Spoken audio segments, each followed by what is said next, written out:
Olá, tudo bom? Eu sou o Dieter, diretor da QAssist, e em primeiro lugar, muito obrigado por estar aqui conosco em nossa live sobre gestão da crise e a grande pergunta que todos fazem, o que fazer agora? A questão da gestão da crise, os próximos passos que nós falaremos hoje, que nós iremos abordar, de maneira bastante pragmática em três pilares: mitigação, atuação durante a crise e o terceiro pilar, o pós-crise. A ideia aí do nosso encontro é que ele dure aproximadamente uma hora, com muito conteúdo, dicas, ferramentas, troca de informações. E para responder essas perguntas, nós temos aqui conosco João Batista de Paula, CEO da Geocorp Consultoria. O João ele é mestrado em Finanças e Controladoria pela USP, MBA em Planejamento Estratégico e Gestão Empresarial pela FGV, graduado em Administração de Empresas. Trabalhou na Samari Trading, na SAB Company Group como presidente, na CISA Trading, no Grupo Comex como vice-presidente, na Mannesmann, na Amorim Aços Inoxidáveis, o Grupo Acesita como diretor administrativo e financeiro. Possui aí ampla experiência no desenvolvimento de novos negócios no Brasil e no exterior, logística, implantação, execução de planejamento estratégico. Ao todo aí são mais de 30 anos de experiência na direção das áreas comerciais, marketing, financeiro, administrativo, novos negócios, logística, comércio internacional, controladoria, TI, qualidade, assim como também reestruturações corporativas, desde os processos de sucessão, fusão, aquisição, compra e venda de empresas. João, bom dia, como que você está? Tudo bem? Olá, tudo bem? E você, como é que está aí? Tudo bem também, muito obrigado aí, em primeiro lugar, aí, por ter disponibilizado o seu tempo aí para a gente bater esse papo, para responder, trazer para o pessoal aí algumas perguntas, algumas ferramentas, algumas dicas nesse momento aí de crise que todo mundo está se perguntando o que fazer, né? Realmente é um momento inédito, né? E, mas é um prazer estar aí para a gente poder conversar um pouquinho sobre essa crise que o mundo, né, está atravessando e, obviamente, que nós aqui no Brasil temos que buscar também as nossas alternativas. Eu gostaria de começar esse nosso bate-papo aí, né?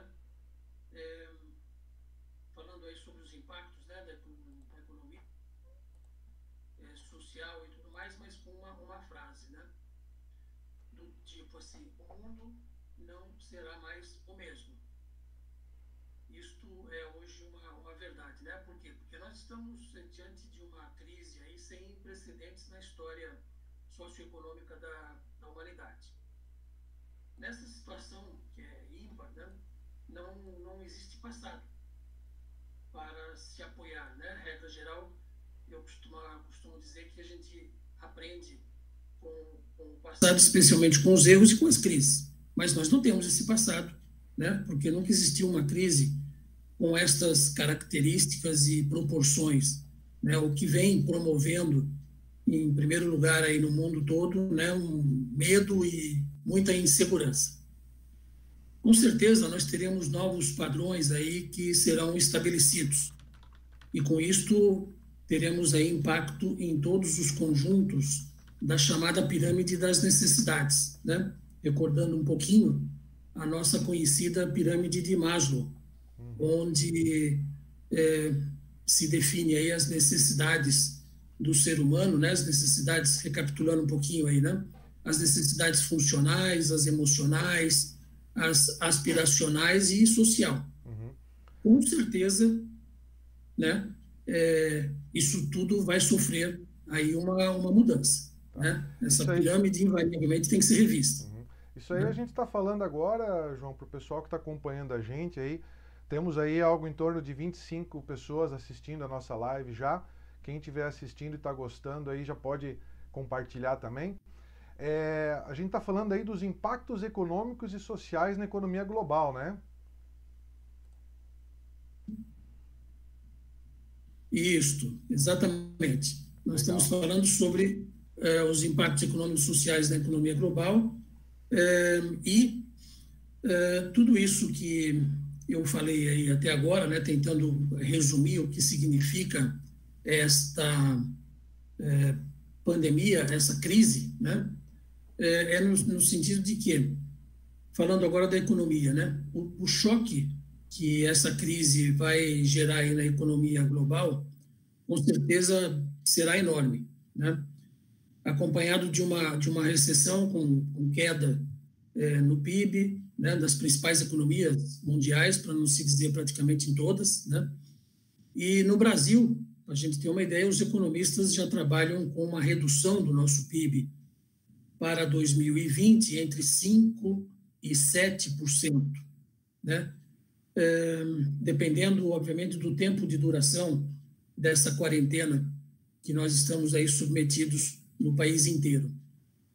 Calcula-se, né, no mundo, aí, os economistas no mundo, que a cada 30 dias de quarentena a economia mundial encolherá 2%, que é um terror, um absurdo, né? Falando agora da nossa vida social, indiscutivelmente sofrerá profundas, já está sofrendo, já sofreu profundas mudanças e vai sofrer mais ainda, tendo em vista aí o medo, a insegurança. Então, essa mudança de hábitos e comportamentos vão afetar diversas coisas, né? Desde saúde, como é o caso agora nesse momento, mas o futuro será diferente nesse sentido, o convívio social,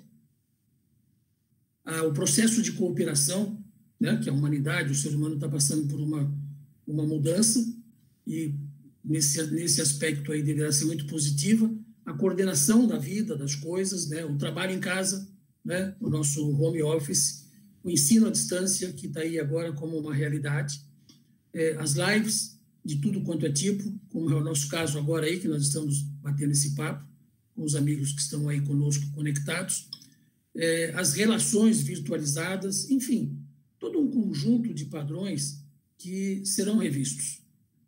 Portanto, o mundo será outro, indiscutivelmente. E aí nós temos que nos preparar para isso.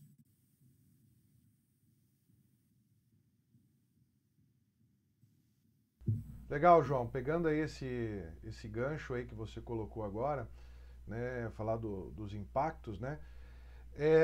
Eu tenho uma próxima pergunta aí, baseado no que você acabou de falar. Como gerenciar o impacto dessa crise dentro da administração das empresas, tá? Essa é talvez aí a pergunta. Para quem está chegando agora, para quem está assistindo, a gente está conversando com o João Batista, CEO da Geocorp, e a gente está falando dos 3 pilares aí da crise: a mitigação, as ações imediatas e o pós-crise, o que as empresas devem fazer, tá? Então, João, como gerenciar o impacto da crise na administração das empresas? Ok. Bom, em primeiro lugar, nós devemos nos organizarmos para fazer a gestão dessa crise. Isso quer dizer o quê? Você estabelecer um processo de governança sólida para responder de maneira ágil e precisa, né, a esses desafios. Isso se traduz, obviamente, numa organização cuja coordenação básica é a implantação daquilo que a gente chama de um comitê de crise. Agora, o comitê de crise vai fazer essa gestão e, obviamente, que a empresa como um todo tem que participar disso de maneira ordenada, de maneira coordenada. Daí eu colocar em primeiro lugar que deve se definir um processo de governança, né, bastante ágil, bastante sólido, no sentido de que os esforços de toda a organização fiquem alinhados na mesma direção estratégica daquilo que vai se estabelecer. No dia a dia, o que isso quer dizer? Quer dizer que para empresas, para organizações de qualquer porte, né? Não interessa se é uma empresa de 2 pessoas ou de 20 ou de 200 pessoas ou mais, né? Tem que se estabelecer uma governança na sua devida proporção, né? E o comitê de gestão de crise é importantíssimo nesse momento. É para onde nós deveremos levar todas as sugestões, todas as ações que se pretende fazer. É lá que vai se fazer uma discussão estratégica deste processo, dessa gestão. Então, no dia a dia, como eu estava falando, é o seguinte: você tem que organizar para que a empresa caminhe no mesmo caminho, na mesma linha, com os mesmos objetivos, desde o empreendedor, o presidente, até o auxiliar, né, para que possa se gerenciar essa crise de forma uniforme e de forma coesa, né, para que possamos atingir os objetivos que foram definidos para trabalhar nessa gestão. Então, essa é a primeira medida. Tá? Legal. Agora, vamos um pouquinho adiante. A gente estava falando das medidas aí, né? Eu acho que também é interessante aí, dentro desse aspecto, uma próxima pergunta, quais as medidas de gestão, né, para mitigar os efeitos da crise? E aí pode ser no curto e médio prazo. Como que você enxerga aí as medidas que a gestão tem que tomar para mitigar, para tentar, né, minimizar os efeitos aí? Perfeito. Bom, nós falamos até agora, né, na fala anterior, sobre a metodologia para você fazer a gerência dessa gestão desta crise, né, com a governança, com o comitê de crise, né, para fazer essas avaliações e essas definições. Vamos agora para o lado mais prático, né, do dia a dia, que neste momento é o que interessa. Bom, o que eu vou fazer para mitigar os efeitos dessa crise na minha empresa?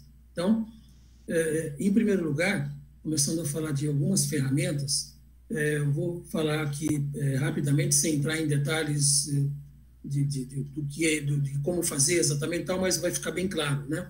Que definir e colocar em prática duas ferramentas muito práticas que serão importantíssimas no dia a dia para fazer a gestão da crise. Eu me refiro à empresa estabelecer uma OPL, que, na verdade, o que é isso? Como é que nós chamamos, né? Open Point List, que nada mais é do que uma lista de tarefas a serem executadas. Então, essa é uma ferramenta muito simples, muito prática, onde você vai estabelecer datas, áreas envolvidas, sobre qual problema que eu estou falando, os detalhes desse problema, quem será, né, o piloto que vai coordenar esta atividade, quais as pessoas que indiretamente vão participar ou diretamente vão participar desta ação. Vamos falar de datas de conclusão, né, para se acompanhar, e outras observações referentes a cada um dos itens dessa OPL, dessa lista de tarefas pendentes, tarefas a serem cumpridas. Muito simples, como eu falei, mas importantíssimo, porque você tem que fazer uma gestão desse projeto de gestão da crise e nada pode ficar fora e nada pode sair do trilho, do rumo que se definiu, né, no comitê de crise. Vai se definir uma série de ações, alguns planos de ações, aonde nós temos que estar atentos, né, também na organização desses planos. E o que eu recomendo é utilizar o método, né, do 5W2H, que, na verdade, é um formulário, muitos que estão nos ouvindo aí devem conhecer, talvez já o utilizem largamente, mas é a segunda ferramenta que, para esse dia a dia da gestão da crise, é fundamental, que é o método que vai me dar o quê? O que eu tenho de informação, né, no 5W2H? Na verdade, é a abreviatura de 7 pontos que esse formulário vai ter, dando para mim o quê? O que será feito, né? Por quê? Como que será feito? Onde será feito? Quando? Quanto custará? E quem fará esse plano de ação, esse projeto, tá?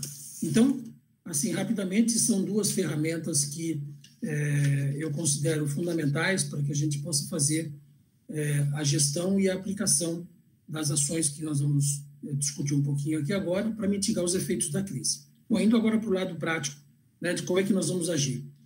Então, em primeiro lugar, nós vamos estabelecer duas frentes de trabalho a serem desenvolvidas. A primeira delas, que é exatamente sobre esse ponto que nós estamos falando agora, que é o que eu chamo de estratégias defensivas ou de sobrevivência, que é a atuação no momento da gestão da crise. Vencida essa parte, nós passaremos, né, vamos passar para uma outra etapa que eu chamo de estratégias ofensivas, que serão aquelas ações que nós passaremos a fazer, a implementar no pós-crise. Nós vamos falar um pouquinho mais no nosso bate-papo aí mais para frente. Bom, então, essa primeira etapa, que é a etapa que eu chamei de estratégia defensiva ou de sobrevivência, exige ações para que a empresa tenha, né, são atividades que nós vamos fazer para possibilitar que a empresa tenha um fluxo de caixa saudável. Esse é o principal requisito para enfrentar a crise nos primeiros momentos e nos próximos meses que nós vamos ainda aí enfrentar, né, com as consequências dessa quarentena, desse quase lockdown que a gente está tendo, né, e os problemas que as empresas estão enfrentando. No primeiro momento, nós temos que elaborar de uma forma conservadora, né, o nosso fluxo de caixa e começando com qual é o nível de receita que nós vamos poder obter, né, de uma forma bem pé no chão.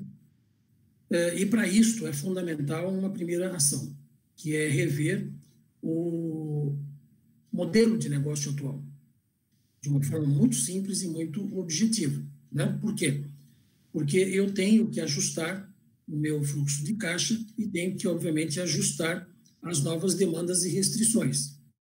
É fundamental, especialmente se o negócio da empresa depender de operações, né, presenciais para a realização das suas vendas e operações, como todos estão influenciados. Como nós sabemos, atividades presenciais estão sendo mantidas única e tão somente para aqueles que não podem parar, são aqueles que colaboram até para que nós e tantas outras empresas e pessoas fiquemos em casa. Então, você tem que rever o teu modelo no sentido de tentar ajustar a geração da tua receita para esse novo momento, pois a atividade presencial está prejudicada. Mas, enfim, e cada caso vai ser um caso, nós não temos como objetivo aqui no bate-papo entrar nos detalhes desse ponto. Mas, com isto, nós vamos estabelecer aí a primeira e importante função do fluxo de caixa, que é definir qual é o meu nível de receita com o qual eu posso contar, qual é o nível de redução que eu tive, isso vai me dar o norte, né, do fôlego que a empresa vai ter. Muito bem, a segunda etapa, vencida esta primeira, vai ser o de quebrar os componentes do fluxo de caixa, dos desembolsos, né, dos pagamentos, em uma árvore de indicadores para analisar as diferentes relações causa e efeito. Que nada mais é do que, se eu fizer isto, eu vou obter aquilo. Causa e efeito. E aí a gente entra, vou colocar aqui alguns pontos que eu reputo como importantes e fundamentais para praticamente todo e qualquer tipo de empresa, né? Mas, como eu disse, cada caso é um caso, tem as suas especificidades.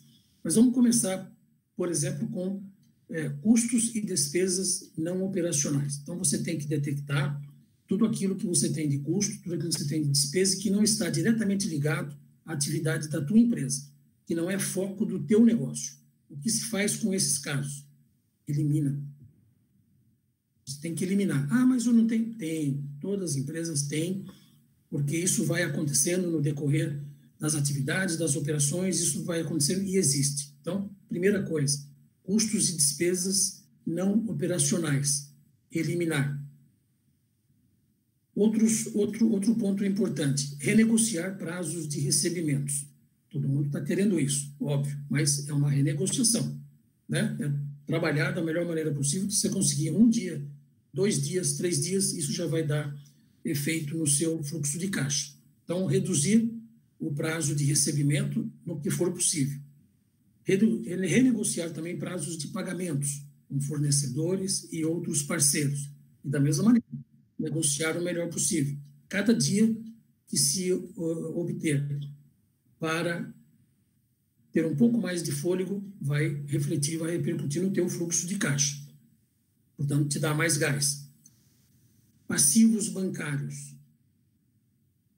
Inevitável.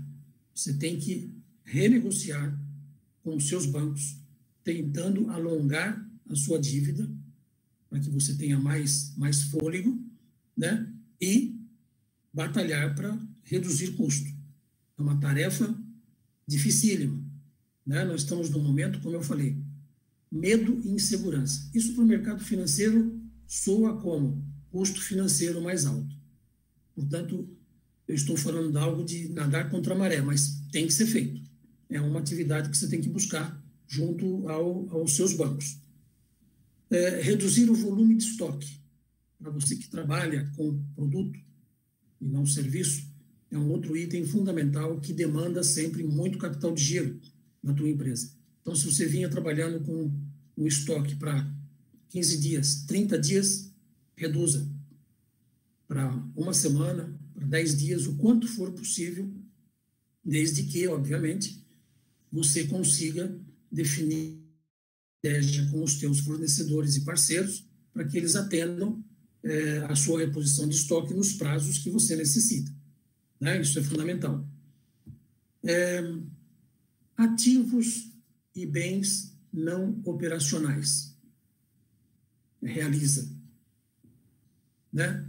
Invariavelmente, as empresas têm alguma coisa, umas mais, outras menos, mas ao longo do tempo, né, as empresas às vezes adquirem um determinado imóvel, utiliza, muda, está alugado, não vendeu, está parado, né? Equipamentos, veículos, tudo, absolutamente tudo que houver na tua empresa de ativos não operacionais, ou seja, que você não use na sua atividade, venda. Eventualmente, mesmo um ativo que você usa na sua atividade, um imóvel próprio para onde você está instalado, ou seja lá o que for, pense, né, em transformar isto em liquidez, né, e passe a ter um item de despesa mensal, mas principalmente os não operacionais, liquide, venda. Tá? Você não tem gás, você não tem fôlego para ficar mantendo ativos não operacionais. Custos fixos, que é um terror em qualquer momento para qualquer empresa. Neste momento, então, é pecado mortal. Então, reduzir, reavaliar os teus custos fixos no sentido de reduzi-los o máximo possível. Tá? Em instalações, veja aqui, quando você fala de instalações, de repente você está trabalhando numa planta de 500 metros quadrados, fatalmente você está tendo a experiência do home office. Então, você hoje já tem uma sensibilidade do que é factível de se manter no futuro próximo, como home office, seja total, seja parcial, ou seja, isso de alguma maneira vai possibilitar que você redimensione o seu tamanho de instalação. Eu tenho já conhecimento de alguns clientes, alguns amigos, alguns contatos que temos aí, que chegou a reduzir 50% da sua área de trabalho, de atividade, né, operacional. Isso já. Né? Empresários que já tomaram essa decisão já, porque já constataram de que é possível alterar a sua forma de trabalho e já está tomando a decisão para o que virá. Okay? Então, esse é um outro ponto importante, você atuar nos custos fixos. Tudo isso que eu falei e mais outras coisas poderão e deverão ser feitas de uma forma também mais utilizando uma ferramenta de gestão, uma outra ferramenta de gestão que eu reputo assim das mais importantes em qualquer momento, mas neste momento eu diria que ela é fundamental, né? Quando eu falo de custos operacionais, quando eu falo de reduzir ou tornar mais eficazes determinadas operações, qual é a forma mais adequada para você detectar esses pontos e atuar nesses pontos, né? Detectar oportunidades de redução de custos, detectar oportunidades de melhorar o teu prazo, né? De entrega do serviço, de produção e assim por diante. Ô, João, deixa eu te interromper aqui rapidamente antes de você entrar nesse próximo item, né? Tô olhando aqui, tem bastante gente aqui acompanhando a gente no momento e o pessoal está comentando aqui, né? O Adriano, por exemplo, planejamento é o que ainda está em falta no país e a gente está falando de planejamento, né? A gente está falando de... Nós vamos, tudo isso que nós estamos falando, inicialmente, é de planejamento. Estamos no planejamento. primeiro... É um planejamento, vamos dizer, de atividades para um momento de crise. Óbvio que a gente vai abordar aí um pouquinho mais outras situações e vamos enfocar melhor aí esse planejamento. Mas é um planejamento, sim, que infelizmente ele tem razão, ainda falta muito nesse país, sem dúvida nenhuma. Fazendo um breve resumo, só para quem está chegando aí, está entrando, né? A gente está falando com o João Batista de Paula, CEO da Geocorp, que está trazendo aí uma reflexão em 3 itens aí que a gente resolveu abordar, que é os 3 pilares, né, da crise, a situação, a mitigação, o médio e curto prazo, o curto e médio prazo, e no pós-crise, o que as empresas devem fazer.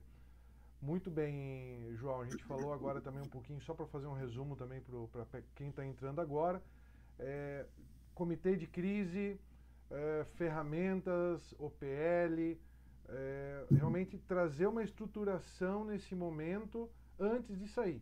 E o que você colocou bastante é agir de maneira estruturada nas áreas financeiras, controladoria, logística, produção, aonde tiver oportunidade de melhoria ou usar um outro termo, redução de custo, fazer imediatamente. Renegociação com credores, bancos, tudo isso aí é o pacote desse... Quais os efeitos, né? Quais as medidas de gestão para mitigar, né? Estamos falando disso ainda, né? Exatamente. Estamos falando de medidas para mitigar e passando a mensagem de que, principalmente no momento de gestão de crise, né, no momento em que o país, o mundo, vive o medo e a insegurança, é muito normal, é muito comum que as pessoas saiam tomando decisões, agindo, sem um planejamento, né? E, de fato, nós estamos falando tudo isso, mas atrelado e com a ênfase que foi dada, né, de planejar isso. Então, quando eu falei sobre uma governança sólida, sobre um comitê de gestão de crise, planejamento. Planejamento, para que as coisas sejam feitas de uma forma planejadas, organizadas e buscando o mesmo resultado, chegar no mesmo lugar com todos os profissionais que compõem a empresa. Mas aí, voltando ao ponto que nós íamos abordar, de processos. E aí nós estamos falando da empresa como um todo, né? Eu estou falando do comercial, eu estou falando do marketing, eu estou falando, né, como um todo nas vendas, eu estou falando na produção, eu estou falando na logística, eu estou falando no estoque, enfim, em tudo. Qual é a melhor forma de você olhar para a tua empresa como se você tivesse um ângulo de visão de cima da empresa e olhar para ela e enxergar todas as suas atividades de forma organizada, né? Isto é processo, mapear processo. Então, eu tenho que rever e aprimorar todos os processos da empresa. Fazendo o quê? Fazendo o mapeamento para quem não tem, revendo o mapeamento para quem já tem. Invariavelmente as empresas fazem um mapeamento, depois meio que esquece na gaveta e não atualiza. Isso muda, porque a empresa é um ser vivo, ela está alterando todo dia as suas atividades, a sua forma de fazer, né? O mercado demanda ajustes e ela vai fazendo no dia a dia e você não atualiza o teu mapa de processo. Então isso é fundamental, porque com isso nós vamos buscar mais eficácia e eficiência. Consequentemente, reduzir os custos operacionais e melhorar as atividades da empresa. E a gente utiliza, dentre outras metodologias, uma que eu utilizo fartamente, você também, Dieter, você é expert nesse assunto aí também, que é o BPMN, né? Que é o Business Process Management Notation, Model Notation, tá? É uma metodologia de mapear processos bastante amigável, bastante direta. Você olha para o teu mapa de processos e você, com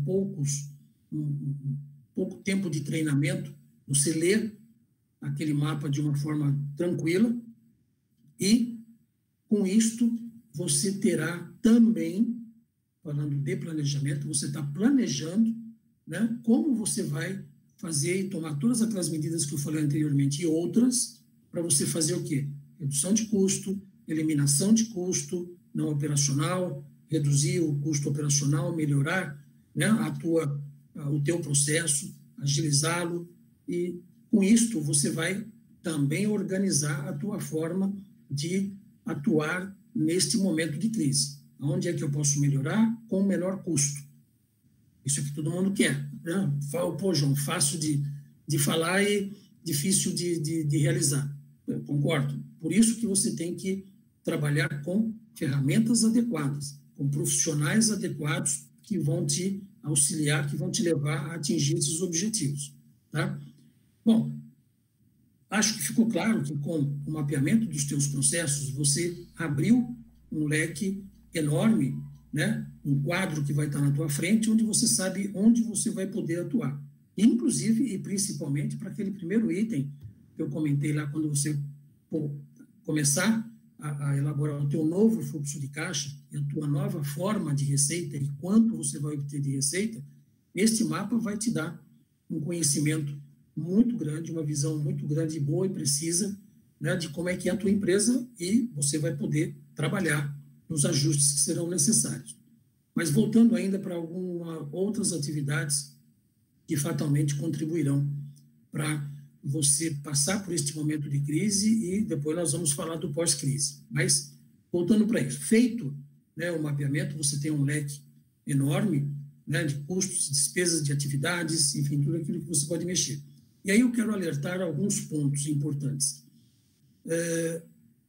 O mercado, o governo disponibilizou para as empresas, bancos oficiais e bancos privados, algumas operações que a gente está vendo aí todo dia, né? Os bancos divulgando, estou te ajudando, você pagar em 5 anos, daqui uma carência de 6 meses, e vai por aí, né? Linhas de crédito que o governo está colocando aí à disposição de pequenos, médios e grandes empresários, com recursos do BNDES, das mais diferentes, e procurando dar prazo, né?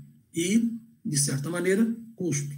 Muito embora a gente está acompanhando que medo e insegurança significa aumento de custo financeiro, porque o banco enxerga risco maior, custo maior. Mas, enfim, é um momento em que você, mais do que nunca, tem que negociar da melhor maneira possível. E aí, o que eu digo? Dependendo do teu fluxo de caixa, dependendo da tua necessidade, você poderá detectar uma necessidade de recurso por um período X. Porém, só tome esta decisão depois que você tiver um mínimo de planejamento feito para essa gestão da crise, com tudo isso que nós falamos, e tenha uma segurança que seja ela a maior possível, para você tomar esse recurso. Porque eu tenho carência, eu tenho prazo mais longo, mas a conta vai chegar. Então, esse financiamento precisará ser pago. Tá? Então, esse é o ponto. Está aí, está sendo disponibilizado, né?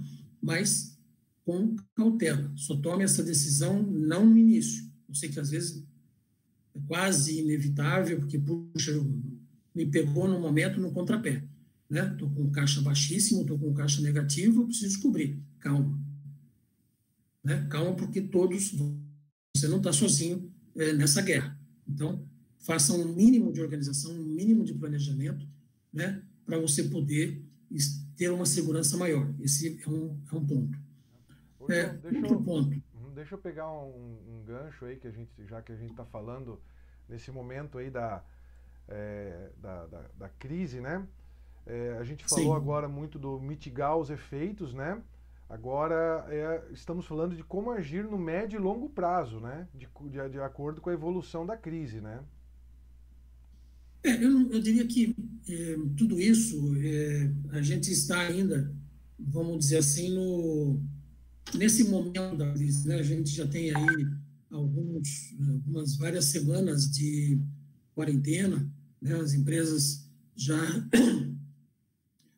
tiveram pelo menos tempo de dizer, poxa, o meu problema, foco principal do meu problema é isto, é tal coisa, né? Mas eu acredito que as medidas e as ações de curtíssimo prazo, eu me refiro a agora, né? É agora, nesse momento que a gente está tendo, né? Eu acho que a gente está ainda um pouquinho ainda distante de falar do médio e longo prazo, porque é tudo ainda muito recente. Pelo que eu tenho visto no mercado, a maioria das empresas ainda está assim do tipo, meu Deus, o que eu faço? Né? Isso independentemente do tamanho da empresa, né?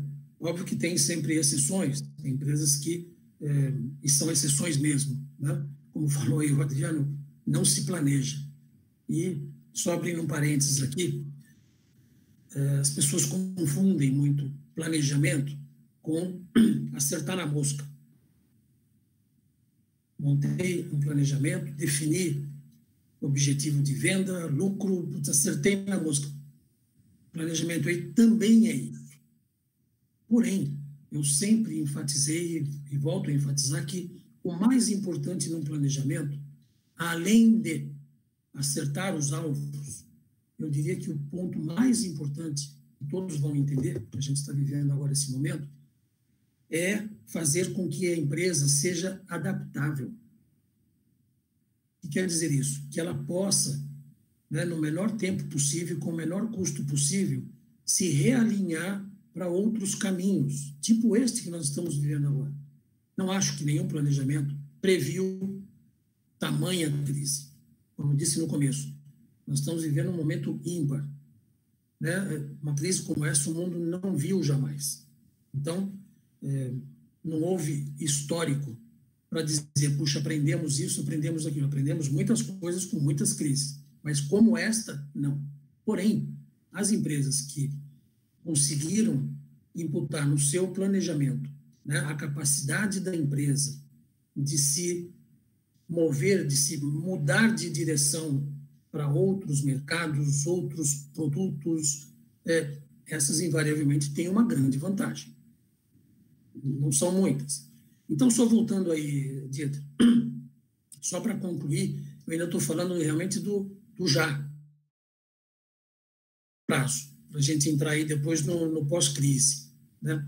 E aí, o último ponto desse curto prazo, né? O último ponto para nós batermos esse papo aqui, porque eu peguei alguns itens que, regra geral, são comuns de toda empresa de rever, de analisar. Mas eu vou falar de um que também é muito comum em momento de crise ou nem de crise. A empresa sofreu um baque, perdeu um cliente, 2, 3 e caiu o faturamento. Pô, o que eu faço? Manda embora. Reduz a folha. Né? É muito comum isso. A gente sabe que ainda na mente de muitos empresários, muitos presidentes, isso vem de imediato. Ah, mas então você é contra mandar embora? Não, eu não sou contra mandar embora. Eu só acho que as coisas têm que ser feitas com planejamento e com definições bem claras, análises bem claras. O que eu quero dizer? Você ter uma equipe, né? E como eu disse, regra geral, um dos primeiros custos que a empresa pensa, quando a ordem é cortar, né? Despesa e redução de pessoal, essa é uma medida que deve ser tomada com muito critério. Né? Muito critério. Por exemplo, o mapeamento de processos é uma ferramenta que contribui muito numa eventual tomada de decisão nesse sentido.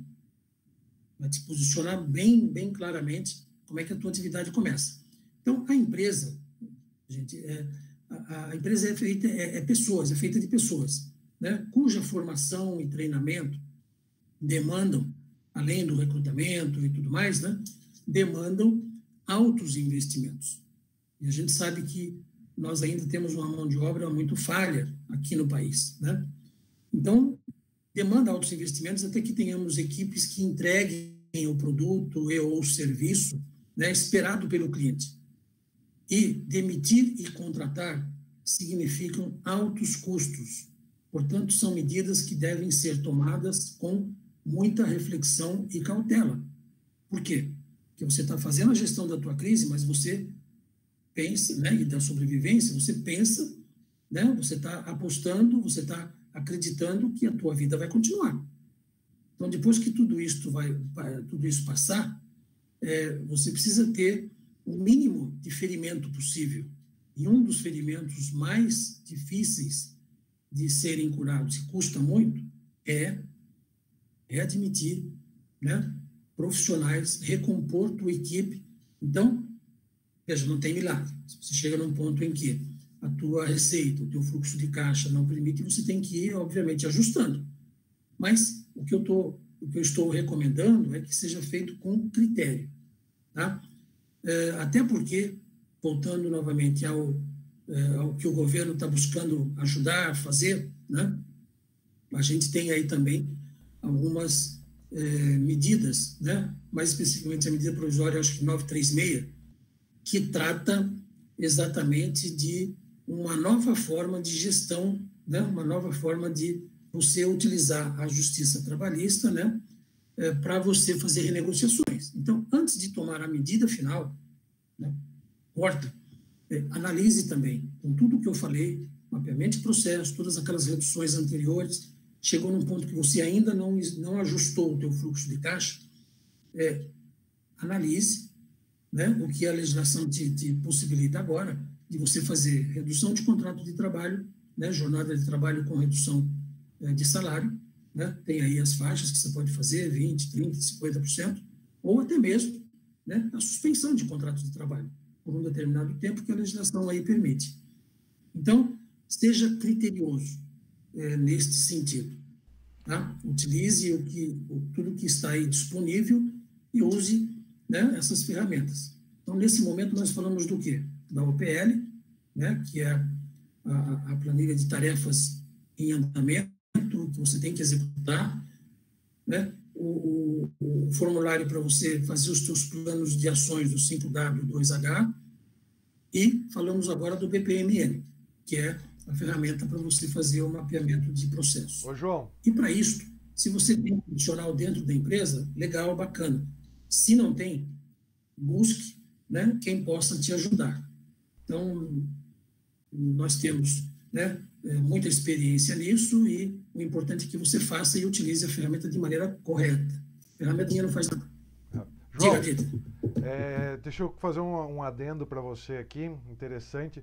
Você já criou algumas frases aqui que o pessoal no chat aqui até já frisou aqui, né? As pessoas confundem planejamento com acertar na mosca. Entre aspas, João Batista de Paula. Eu acho que criou aqui uma frase icônica já. Tem uma segunda que você comentou agora que eu acho muito interessante que você falou, que é a parte de um dos ferimentos mais graves de se curar é a da gestão das pessoas, né? Você tirar as pessoas. Quando você fala de mapeamento de processo, talvez essa é uma das ferramentas muito interessantes para quem está assistindo a gente. Mapear processos significa você encontrar oportunidades onde você vai tirar tarefas que já existem no seu processo, que eventualmente não fazem mais sentido, que você vai identificar, e aí você vai tirá-las de maneira consistente. Ou seja, você vai reduzir, vai encontrar oportunidades dentro da sua empresa, reduzir recursos, consequentemente aí ter uma salvaguarda financeira, mas de maneira estruturada. Então você não vai daí criar essa ferida, porque realmente você vai tirar um processo, você vai tirar uma atividade dentro do processo, e aí sim você vai poder continuar atuando naquele processo sem ter ônus para a sua empresa, para o seu processo como um todo, né? Eu queria aproveitar para o pessoal que está aí acompanhando a gente nesse momento, pedir para colocar ali rapidamente da onde que está falando, de São Paulo. Eu estou vendo gente aqui Alguns eu conheço, outros, grande maioria, claro que não, mas falando de Minas, falando até da Inglaterra, colocar no chat ali, só colocar da onde que está falando. Coloca aí o nome da cidade para a gente ter uma ideia da onde com quem que é o público que a gente está conversando. Bom, e também esse mesmo pessoal aí, se tiver fazendo sentido o que a gente está falando, também ajudar, dar uma curtida no conteúdo. Isso ajuda a quem estiver procurando conteúdo relacionado à gestão de crise achar o que a gente está conversando. E se também a gente vai trazer nas próximas semanas aí mais conteúdo, então se inscreve dentro do nosso canal, que aí você vai ser avisado dos próximos conteúdos que a gente vai trazer nas próximas semanas. Ó, o pessoal já está falando aí, ó. Chicago, São Paulo, Jundiaí, Espírito Santo, Joinville, Belo Horizonte. Então, é por aí o pessoal que a gente está conversando. João, podemos passar para a próxima pergunta? Vamos lá, vamos lá. Bom, falamos agora sobre mitigar os efeitos da crise, falamos agora sobre no curto e no médio e longo prazo, né, a evolução dela. Eu queria saber agora, a live foi preparada para isso, o conteúdo foi preparado para isso, né? E no pós-crise, o que as empresas devem fazer? Tá. Pois é fundamental todo esse processo que nós falamos aí da sobrevivência, né? Óbvio, para que você passe pela tempestade, né? Não que a tempestade vai acabar amanhã, mas de se organizar, né, para isto aí. Por quê? Porque ainda não sabemos ao certo quanto tempo ainda durará a quarentena, ou mesmo o período de retomada das atividades, né? As atividades econômicas. Porque não é assim que deu um estalo de dedo, ó, acabou hoje, amanhã volta tudo. Não, não vai ser assim, nós sabemos, né? Isso vai ter uma retomada gradual. Então, o período de dificuldades, ele vai se alongar por alguns meses, né? Ninguém sai aí amanhã tendo a sua atividade revista e etc, etc. Bom, então, essas são medidas que certamente influenciarão, né, na capacidade de sobrevivência de cada empresa, tá? Caso as medidas de curto e médio prazo tenham sido suficientes para, né, para equilibrar financeiramente a empresa, então bastarão medidas adicionais para manter esta situação, né, de equilíbrio, que é uma palavra mágica nesse momento. Bom, durante momentos de crise, né, o grande diferencial é a preparação. Eu comentei sobre o planejamento na capacidade de adaptação, né? Mas, nesse momento de crise, um diferencial importante é a preparação. Portanto, as iniciativas coordenadas de curto e médio prazo, né, associada ao planejamento pós-crise, resistirão, certamente, à turbulência para aproveitar oportunidades de longo prazo. Diferenciais competitivos durante a crise. Nível da dívida, o passivo, né, da empresa, a tomada de decisão, forma, né, de tomar essa decisão, nós falamos muito até aqui, né, em ter critério, ter cuidado, né, usar algumas ferramentas básicas. Então, a tomada de decisão é um diferencial importante. A força de trabalho. Agora, por último, nós falamos sobre a estrutura organizacional da empresa, né, de não abrir aquele ferimento maior e mais difícil e mais custoso de você curar, que é pessoas, profissionais, equipe, né? As empresas são feitas de pessoas, não de paredes, de máquinas e de produtos, de pessoas, né?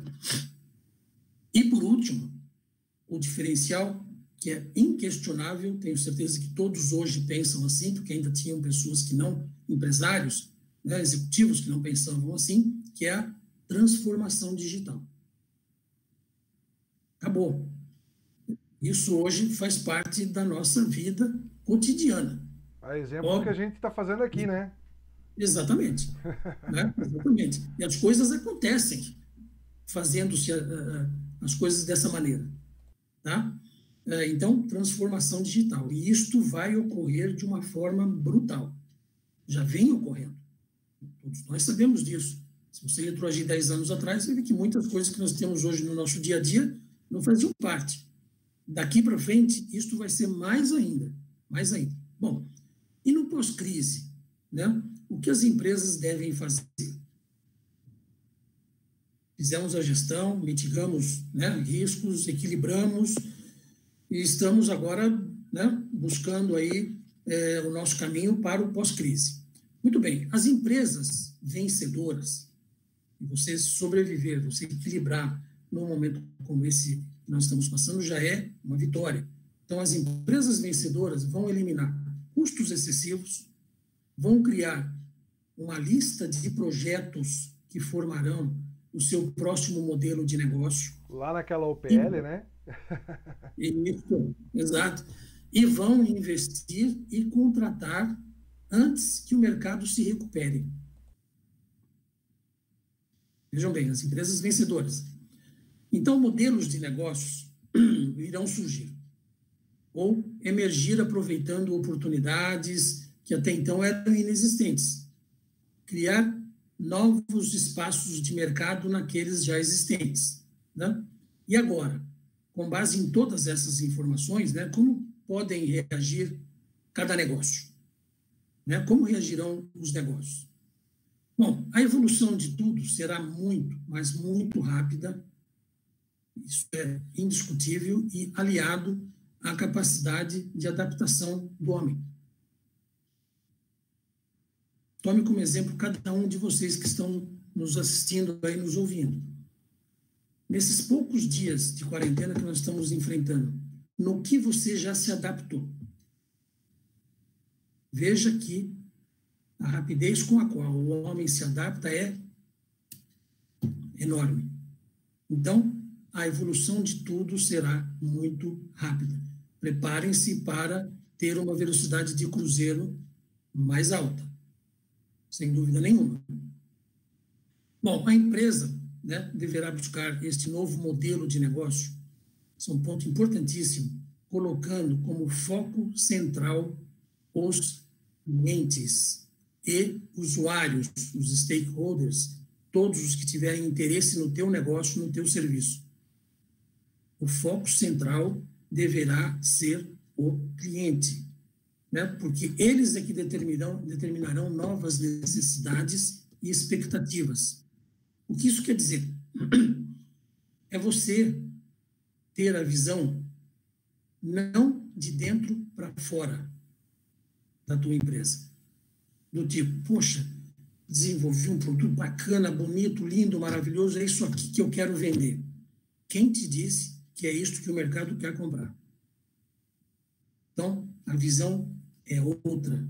Você tem que colocar, como eu falei, como foco central o cliente e os usuários. Portanto, você tem que trazer para este novo modelo de negócio que você tem que desenvolver a visão de fora para dentro. Este é o principal. O foco é a base para o teu planejamento de pós-crise. Pois eles é que vão determinar, como eu falei, as suas, né, as novas necessidades e expectativas deles. Até porque todos estão vivenciando novas experiências. Então, novas necessidades surgirão. Então, as transformações serão enormes. Pode-se dizer que, atualmente, o design ele está focado na interação entre pessoas e tecnologia. E os produtos servem como plataformas para experiências, funcionalidade e ofertas de serviço. Assim, pode-se notar que o design industrial consiste, veja bem, o design industrial consiste, ele próprio, em um serviço que beneficia usuários e fabricantes de produtos e serviços. As empresas que produzem bens de consumo estarão diante do desafio de desenvolver produtos híbridos. Até então, você achava que era só carro, não? Os produtos vão ser produtos híbridos, né? Os quais a gente pode definir como produtos em que o serviço foi projetado como parte integrante do produto. Tudo está virando serviço. Veja que em tecnologia, isto já vem há um certo tempo, né, com o famoso SaaS. Quem é que compra hoje um sistema para fazer a gestão da sua operação? Não, tudo é SaaS. Você paga pelo uso, né? Que é o System as a Service. Tudo é serviço. Então, ninguém vai investir nisso. Equipamentos hoje são locados, máquinas, né? Equipamentos de tecnologia e assim por diante. Então, tudo vira, e agora mais do que nunca, serviço. Tá? Então, dessa forma, o design de serviços deve ser incluído em todos os aspectos do negócio, desde o pedido até a entrega, a instalação, abastecimento de materiais e assim por diante. A ideia proposta, né, pressupõe a dissolução da fronteira de produtos e serviços, em que o produto é visto como algo que permite a provisão do serviço. Ô, João. Então, a utilização... Oi. Esse ponto que você colocou é extremamente importante, né? Olhar para o cliente e enxergar o que ele quer e colocar, disponibilizar para ele algo mais atual, algo que faça sentido nos dias de hoje. Você falou muito do Software as a Service, né? O SaaS. Não tem essa nomenclatura agora, eu estou falando agora, né? Mas o Hardware as a Service, né? Se você olhar empresas como, por exemplo, a Toyota, ela já está aí há algum tempo já falando no mercado que a tendência para o futuro é aluguel de carro. Não é mais você ter o seu carro. E ela já está se preparando para isso, colocando que deve ser uma tendência. E isso ela falava já antes da pandemia. Agora, pós-pandemia, com certeza vai ser algo que vai acontecer. Tem o pessoal no chat está falando aqui, né?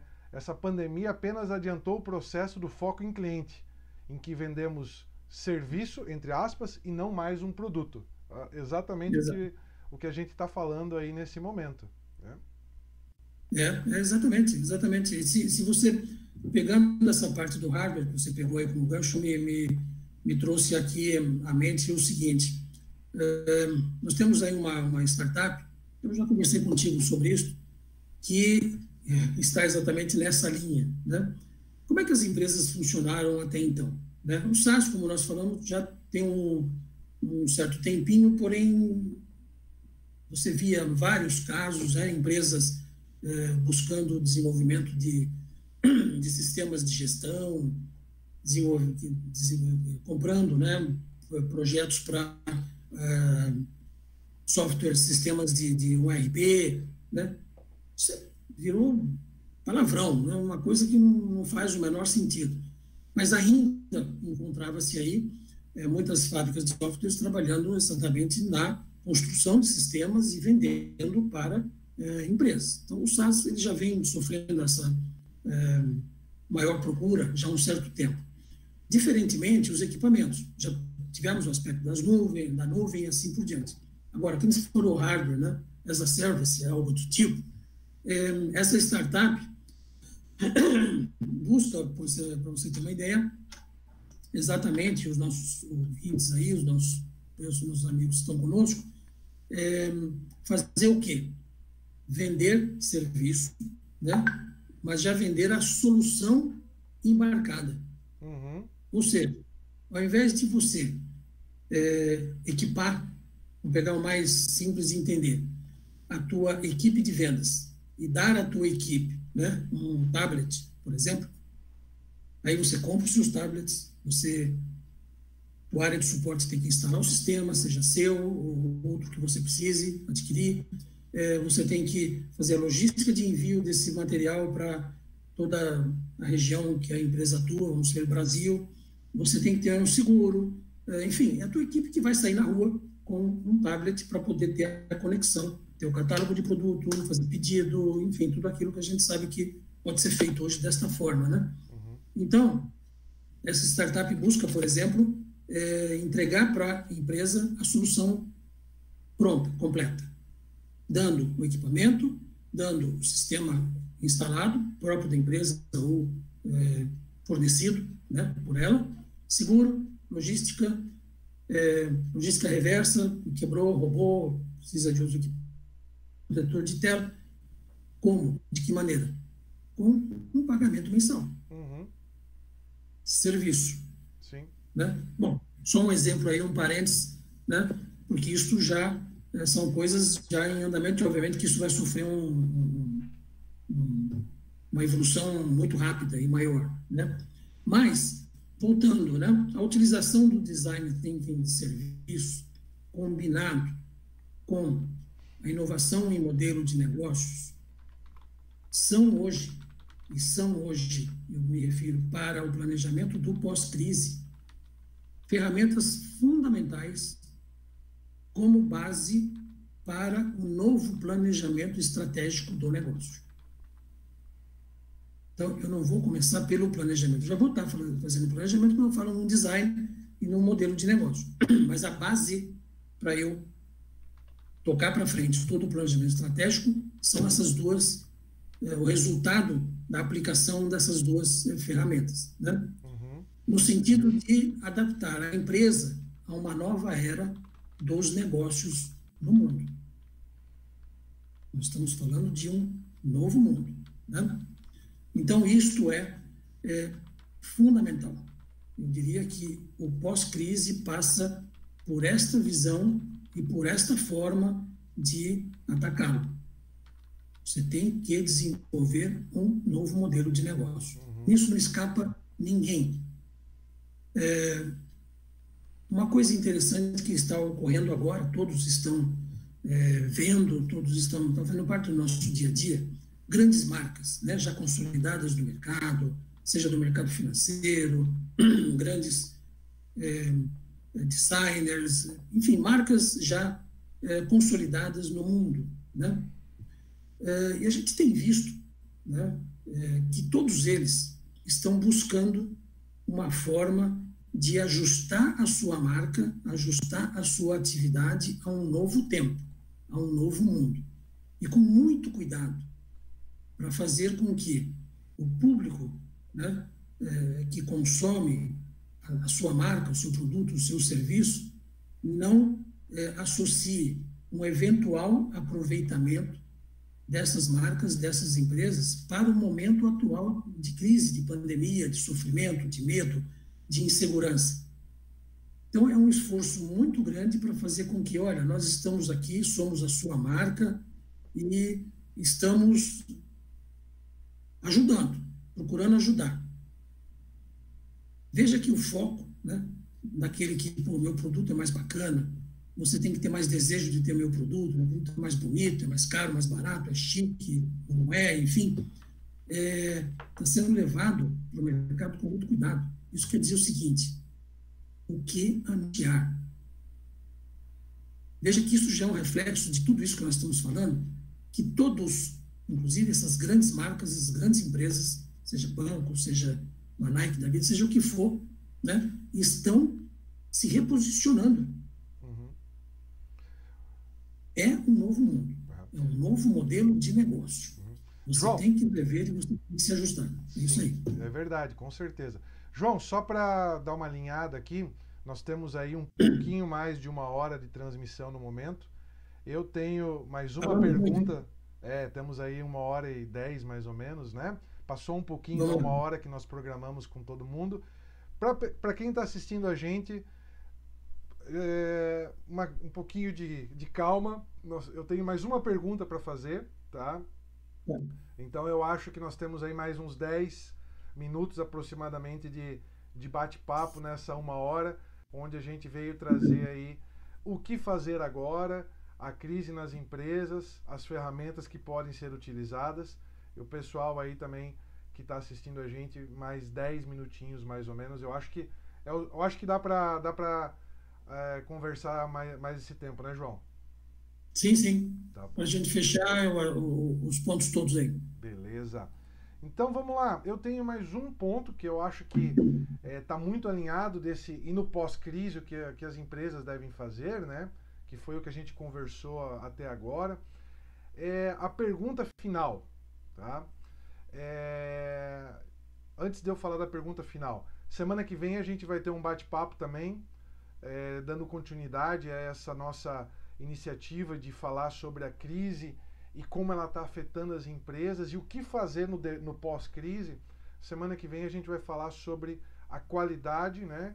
Como a qualidade das empresas, dos produtos, dos serviços está sendo afetado pela crise. Então, semana que vem a gente vai divulgar pelos mesmos meios. Vamos estar tratando de um assunto paralelo com o mesmo enfoque aí, como resolver. Bom, vamos lá, João.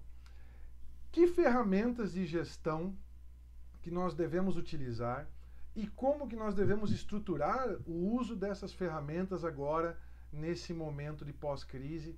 Quais são elas? Fala um pouquinho para a gente aí, para o pessoal, que a gente está... Estou curioso para saber o que você tem tudo aí nesse portfólio que a gente pode estar utilizando. Legal. Então, como eu falei, né, a transformação da empresa deve ter como base o design thinking, serviço, né, estou falando das ferramentas, tendo o cliente e usuários como foco central do novo modelo do negócio. Isso é o mais importante. Então, a definição de quais ferramentas de gestão devemos utilizar dependerá de cada caso, né, e cada tipo de negócio. Na verdade, temos uma caixa de ferramentas de gestão que deverão ser aplicadas sob medida para cada caso. Não é que você vai na esquina, compra uma caixinha de ferramenta de gestão, volta para a empresa e, já tenho tudo para eu fazer. Não é assim, né?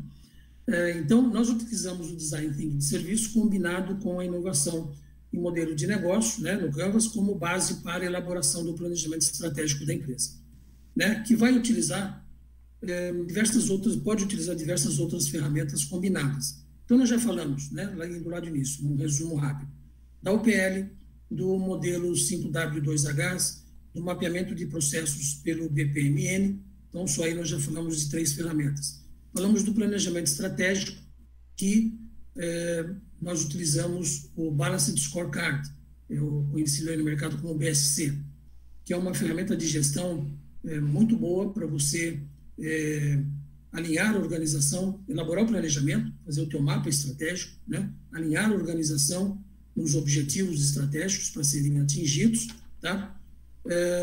E estabelecer as metas. Agora, você pode e deve utilizar algumas outras ferramentas que, como eu falei, depende de caso a caso, depende de cada empresa, do tipo. Então, quando eu estou falando de metas, é muito interessante, por exemplo, eu utilizar um Hoshin Kanri, que, na verdade, é o quê? É o gerenciamento por diretrizes, que me auxilia a definição de objetivos estratégicos, né? E no desdobramento de metas, também existe uma ferramenta chamada OKR, que é os Objectives and Key Results. É uma ferramenta mais moderna, mais atual, que grandes empresas já utilizam, Apple, Google, né? E tantas outras. É uma ótima ferramenta também para fazer desdobramento de metas. Então, além disso, tem ferramentas que já estão no mercado e já são utilizadas já há mais tempo, mas que ainda são muito úteis, combinadas com esses pontos iniciais que eu enfatizei muito durante todo o nosso bate-papo, né? Que é o quê? Estou falando de uma análise SWOT, onde você vai buscar, né, oportunidades e ameaças, né, no mercado externo, forças e fraquezas, você associar isto com a análise estrutural do mercado, usando a análise das 5 forças do Porter, tá? A estratégia do Oceano Azul, que trabalha muito com os conceitos de inovação, e nesse momento é muito importante, porque surgirão, sim, novos mercados, mas muitas vezes você não vai ter um novo mercado, mas sim você tem que criar, abrir um novo espaço dentro desse mesmo mercado, né? E a estratégia do Oceano Azul se presta muito bem a essa busca, né? A cadeia de valor, voltando ainda ao nosso tradicional Porter, tá? Coisas mais atuais que ajudam muito no design, né? O mapa de experiência do cliente, também conhecido no mercado aí como Customer Journey Map, que é, traduzindo ao pé da letra, é um mapa de experiência do cliente. Se eu vou trazer de fora para dentro né, as necessidades do cliente, tendo como foco o cliente, eu preciso ter um mapa das experiências dele. Então, é a isso que se presta, né, o mapa de experiência do cliente. Vamos dizer, essas são ferramentas as mais importantes. Tem outras, tem mais, mas o que eu quero dizer com isso? A ferramenta sozinha não faz nada, né? Muitos que estão nos ouvindo aí certamente conhecem essas ferramentas, usam, utilizam, né? Agora, você precisa ter uma combinação adequada disso. E a combinação adequada disso demanda não só muito conhecimento dessas ferramentas, mas principalmente muito conhecimento de gestão, muito conhecimento de empresa, de negócios, de mercado, né? Muita experiência vivida com crises anteriores, que não são iguais a esta, como eu disse, né? Mas que auxiliam muito, tá? E que, obviamente, são itens fundamentais, quer dizer, o conjunto, né, da competência profissional com ferramentas adequadas vai levar a empresa, como eu falei lá atrás, né, a empresa vencedora, que não só mitigou a crise, se equilibrou e sobreviveu à crise, mas que tem aí um pós-crise planejado adequadamente para aproveitar as oportunidades que surgirão, sem dúvida nenhuma, tá? Então, esse digamos assim, o resumo da história das ferramentas e como utilizá-las, né? Legal. Como toda ferramenta, você precisa ser competente para utilizá-la, saber utilizá-la, né, na hora certa, da maneira correta, com os objetivos que você está buscando. Legal. Diga, Vitor. João, temos aqui alguns comentários, né? Muito pertinente. Inteligência emocional primordial para manter o equilíbrio necessário. Com certeza essa observação aí ela é fantástica, muito legal, porque como você falou, a gente precisa ter o expertise, a gente precisa ter o conhecimento, o background, ter sentado dos dois lados da cadeira, né? Ou seja, do lado da gestão como do lado da execução, para ver como que funciona cada um dos lados e saber também executar. E tem uma outra pergunta que foi feita aqui, eu vou colocar ela, pediria para você em um minutinho talvez, aí da maneira mais sintética possível. A pergunta foi assim: quanto à redução de custos das empresas, o empenho em fusões seria ou voltaria a ser altamente recomendável? Olha, eu diria que essa pergunta e a resposta consequente, ela tem que estar sempre presente na mesa do gestor. Como alternativa, né? Você sempre tem que ter em mente o mercado, né? O teu concorrente, ou aquele que te complementa, ou você o complementa. Então, o mundo, mais do que nunca, é de cooperação. Óbvio, fusão, estou falando de uma cooperação, estou falando de um negócio de, né, compra e venda, uma empresa assumir a outra, ou coisa do tipo, enfim, fazer um M&A. Então, quando você fala de fusão, de repente, num momento como esse, né, continua sendo uma opção, óbvio que muito boa. E eu acredito que esse mercado, ao longo, né, do pós-crise, à medida que o mercado começar a voltar ao seu normal, vai sim provocar, né, possibilitar um processo de fusões, né? O mercado de M&A vai novamente ter um boom aí, eu acredito, né? Eu acho que voltará a ser uma alternativa muito procurada pelo mercado, né? Até para que se possa associar formas, produtos, serviços de atender novas necessidades do cliente, né, no mercado. Legal, João. Bom, eu acho que encerramos com isso, né? Só um detalhe final aí, né, Dieter? Tem uma pergunta para te fazer, né? Que é assim, e se quiserem, e se alguém que está assistindo a gente, quem for assistir esse material, esse conteúdo depois, quiser a sua ajuda aí. Então, nós aqui na Geocorp, assim como contigo aí, né, que assiste, né, Dieter, nós temos as competências e os profissionais adequados para a aplicação e utilização dessas ferramentas e conceitos, que, aliado à vasta experiência que temos como executivos, que fomos, né, de empresas em diversos segmentos, diversos portes de empresa, eu acho que a combinação disso tudo garantem uma efetividade no desenho do seu novo modelo de negócio.